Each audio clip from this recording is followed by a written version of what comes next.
قانونی راستے کو اپناتے ہیں، جبکہ مجرم ہمیشہ گھبرایا ہوتا ہے۔ یہ اطمینان بھی عجیب ہے۔ آپ ملزم کے طور پر پیش ہوئے ہیں اور آپ مطمئن ہیں، مجھے نہ اللہ سے کوئی شکوہ ہے، نہ ریاست سے اور نہ عدلیہ سے، کیونکہ مجھے یقین ہے کہ میرا رب انصاف کرے گا۔ رحمتیں اور برکتیں بھی اللہ سے آتی ہیں، اور بعض اوقات حق اور سچ کے راستے پر چلنے سے مشکلات میں اللہ کی طرف سے اضافہ ہوتا ہے، اور میں اللہ کی رضا میں خوش ہوں۔ کل اسلام آباد ہائی کورٹ میں اپنی پیشی کے بعد ایمان مزاری اور ہادی سے ملاقات ہوئی۔ دونوں کو اس وقت پولیس گرفتار کرنے کی کوشش میں تھی اور وہ ہائی کورٹ بار کے صدر کے چیمبر میں چلے گئے۔ دونوں کی آنکھوں میں کوئی خوف نہیں تھا، کوئی فکر نہیں تھی، کوئی پریشانی نہیں تھی۔ دونوں انتہائی مطمئن نظر آ رہے تھے۔ میں اس نتیجے پر پہنچا ہوں کہ جب کوئی حق اور سچ پر ہو اور اس پر ظلم کیا جائے تو اس کا عقیدہ زیادہ مضبوط ہو جاتا ہے۔ ظلم اسے کمزور نہیں کرتا بلکہ مضبوط بنا دیتا ہے۔ جنریشن زی ایمان مزاری اور ہادی میں ایک رول ماڈل دیکھ رہے ہیں، ایک دھان پان سی لڑکی جو بڑے ناز و نام سے پلی ہے۔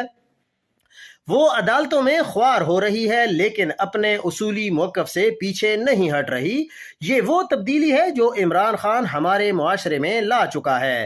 دانائی یہ ہے کہ تبدیلی کا راستہ نہ روکا جائے، لوگوں کو پریشر کوکر نہ بنایا جائے، معاشرے کو پریشر کوکر نہ بنایا جائے، لوگوں کو سانس لینے دیا جائے۔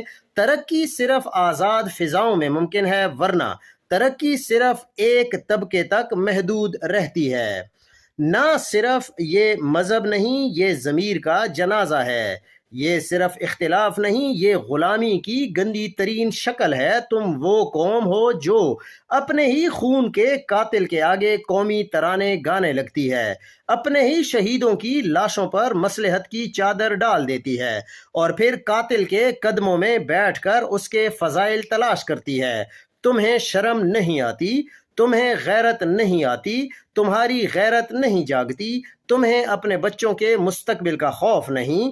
تمہارے سامنے تمہارے لوگ کٹتے رہے، تمہارے گھروں کے چراغ بجھتے رہے، تمہارے سینی چھلنے ہوتے رہے، اور تم نے کیا کیا؟ تم نے قاتل کی تصویر کو بوسہ دیا، تم نے قاتل کے حق میں نعرے لگائے، تم نے قاتل کی زبان کو سچ کہہ کر مظلوم کی چیخ کو فتنہ بنا دیا، اور جب کوئی تم سے پوچھے کہ یہ تو تمہارے ہی لوگوں کا قاتل ہے، تم پھر اس کے سامنے کیوں جھکے ہو؟ تو تم تاریخی جواب دیتے ہو، تم جل جل کر مر جاؤ گے، تم سڑ سڑ کر ختم کر دیے جاؤ گے، مگر ہم اس قاتل کی غلامی کبھی نہیں چھوڑیں۔